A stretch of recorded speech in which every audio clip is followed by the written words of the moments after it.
Marcus Aurelius' book Meditations has become really popular in the past couple of years. And I think it's because we're living in such a day and age where everything is so fast, so, quick speed, and you got to finish things on the fly that people forget to remember what it's like to be human. People forget to be part of nature, to be part of, something that's more calm and relaxing and think about the greater picture rather than just, money, work, and living in big cities all the time. And Marcus Aurelius' Meditations wasn't a book that he ever intended for it to be published. These were actually just his journal writings. These were things that he was saying inside of his notebook, inside of his diary, if you will. Just thinking deeply about life. And Marcus Aurelius was a king, or an emperor of Rome at the time, and it's really nice to see how somebody, even though they're an emperor, they're not immune to the feelings of being human. And he really portrays three different takeaways from the book that he repeatedly thinks about over time. The first one is being mortality. The first one being that we're all gonna die. There's no way to sugarcoat it. There's no way to, deny death. There's no way to avoid death. It's just part of living, right? If you're alive, you can die. And that's just the theme of it. And he really goes to show that people shouldn't be afraid to think that mortality is this thing that's so scary. Mortality is just part of nature. Being able to die is part of the process. And understanding that your time is, limited, you really start to think about things in a different perspective. If you're like, okay, well, if I only have a certain limit of time, and I don't even know how much time that is, if I'm limited to this time frame, why would I waste it doing something I don't want to do? Why would I live my life being something I don't want to be? If I know that my time is limited, I'm going to want to do everything that I can to enjoy this amount of time that I have left.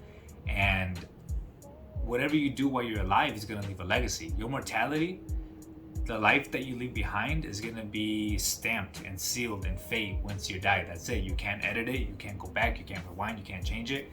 So Marcus Aurelius really talks and thinks and, discusses with his inner thoughts about how he needs to really appreciate everything that's going on. He needs to really do what he wants to do. He needs to find purpose. He needs to find what it is that makes him tick, because obviously being an emperor isn't making him tick. He's constantly contemplating in his notebook at night or in the mornings, and the lifestyle of an emperor just isn't it for him. He's like, this is nice, but this isn't what life should be. I don't want to die just as an emperor. I want to die as a man who loved to read and love to think about philosophy and those kind of things. They get nudged with thinking about your time on this earth being, in an hourglass running out. The second theme that he puts into play is wholeness. He discusses how we're one of a bigger picture, how there is a greater thing ahead of us. There's a greater being that's part of this. He calls it the whole. It's like a circle, if you will. And every piece inside of the circle completes to make it all up. And it's pretty interesting to think about it as a circle, because in the end he starts talking about the whole as being the world. And he describes how everything that's going to happen according to nature will happen because nature rules all. Nature is going to dictate everything. A rose doesn't stop being a rose simply because you tell it you should be a tulip. You don't tell a rose, you know what, you're looking kind of ugly. Maybe you should start changing the way you're growing. It's going to grow no matter what. It's going to say, I don't care about your opinion. I don't care about your inputs. I don't care about the weather. I don't care about nothing. I'm just going to grow. I'm going to grow the best damn rose I'm going to be. And he really goes to show that nature is always going to be the winner in everything, right? Nature actually dictates our life and death. It's natural causes for people to die. It's natural for people to live, grow old, and die, to get killed, to develop diseases, because that's all just part of nature. And the more you realize that you just have to work with nature rather than fighting this sense of wholeness, this eternal being, the happier you're going to live, right? You're not going to be complaining about the weather. You're not going to be complaining about being stuck in traffic, or your hand is hurting because you used it too much the other day, or like you're exercising, or you're sore. Complaining about it isn't going to make Mother Nature change her mind. She's just going to tell you that's how the rules are. Either you live with them or you suffer trying to fight me this entire time. And it's another thing that was kind of like the mortality, where he's kind of explaining to you that you just gotta go with the rules. These are the rules that are set in stone, and we can't change them. Let's just live the best way we can with this set of rules and just accept them. And the last message he really puts into the book is a sense of purpose. He has this one line or this one page where he really talks about how the sun directs its beam down onto a surface. Once it hits that surface, it's not going to slide off, it's not going to try to go around it, it's not going to do anything else but sit on that surface until the surface moves. Once the surface moves, the sun keeps going further again. And he describes it as a metaphor about how we should live, how we should be like the sun, never, changing our ways or never melting or retracting simply because there's something in your way. Just stay true to the path and keep going straight. And with the two purposes, with the mortality and wholeness that he talked about before, it really makes it easier to find what your purpose is. And he wasn't immune to any of this. He would wake up sometimes and say, like, man, I really don't want to get out of bed today. I really just want to stay comfortable. I want to chill all day, but I got all this responsibility. And he starts thinking to himself, but like, what is the purpose of being alive if you're not going to do anything? Like, we have the upper hand in nature. A rock can just sit there and just, form and deform with erosion and with time.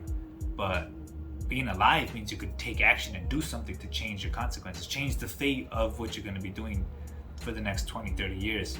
And he was saying, he's like, I'm a human. He's like, so I should be alive. I'm meant to work. I'm meant to do things. I'm meant to find my purpose. And I'm meant to, live the best life I can live within these confined rules, because I have to find meaning in this mundane life. I have to give meaning to my mortality. I have to give meaning to what my purpose is in nature. He's like, I can't leave nature, I can't avoid death. He's like, so my only purpose is now is to find what makes me happy. Find what makes me get up out of the bed in the morning. I have to work regardless. Work is gonna be there no matter what, but find work that I'm gonna want to do. Find work that I'm going to enjoy, that I'm gonna be proud of, that's gonna say on my tombstone, I am Marcus Aurelius. This was what I did in my life. And all these three themes together really paint a nice picture of just life in general. So a rich person, a poor person, a religious man or an atheist, or whatever it may be, will all think about their mortality. They'll all think about what's their purpose in this life. They'll all think about, who am I? And if they're not thinking about it, they should think about it. But either way, these three rules that he really puts down in the book are a great way to start changing the way you think and seeing life as a finite element, life as a material that can run out, life as just a timeline, and you dictate how that timeline looks. And because of that, I think this is a great book. These are things that I naturally thought about in Buddhism already, but to see it and has such a great influence on Western philosophy in the United States, it really made a good impact on the way people work, because everyone was just work, money, don't care about my happiness, I don't care about my life, I don't care about my death, I'm just gonna work until the day I die.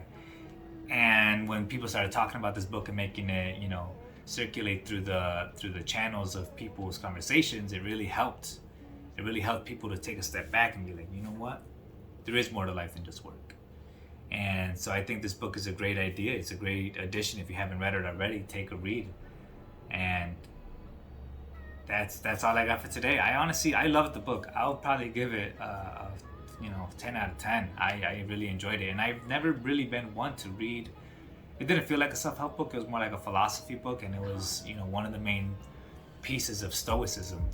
And Stoicism is seen on the surface as a skeptic kind of mentality, a cynical kind of mentality, but there's peace in knowing that you're gonna die. And that's really what the Stoics pushed out to the world and really thought about that. There's a comfort knowing that what you do will affect others, yourself, and you have the power to change how that goes. And you can choose to be affected by something, or you could choose to not. I could choose to be mad at the weather, I could choose to be mad at what something said to me. And the way I live my life is going to depend on all those choices that I make. Every choice that I make will dictate my life, will branch out in different ways. And, nothing is being forced upon you, because it's your life. You're going to be the one living through it. You're going to be the one that dies at the end of the day. And you're going to be the one to choose whether you like, dislike, agree, disagree with things that people say, do, and act. And it's a dark but good comfort in seeing how Stoicism works. And this is one of the main books. So if you haven't already, check it out. Like, comment, subscribe, all that good stuff. Take care, y'all.